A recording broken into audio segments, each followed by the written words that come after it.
আসসালামু আলাইকুম। আজ বৃষ্টির দিন, তাই মন চাচ্ছিল ভিন্ন কিছু খেতে। তাই আম্মু আজ রান্না করলো নানা রকমের ভর্তা ও খুদের চালের বউভাত। প্রথমে খুদের চালগুলো ভালো করে ধুয়ে নিল। তারপর তেলে তেজপাতা, এলাচ, লং, দারচিনি দিল। এরপর পেঁয়াজগুলো হালকা ভেজে তাতে আদা রসুন দিয়ে নাড়িয়ে নিল।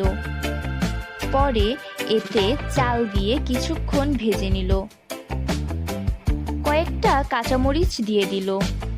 আগে থেকে ফুটানো পানি পরিমাণ মতো দিয়ে দিল এবং স্বাদ মতো লবণ দিল। তৈরি হয়ে গেল খুদের চালের বউভাত।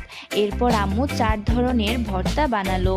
এখানে রয়েছে কালো জিরের ভর্তা, পাতায় বাটা ছোট আলুর ভর্তা, শুটকি দিয়ে লাউ পাতার ভর্তা ও কাঁঠাল বিচির ভর্তা।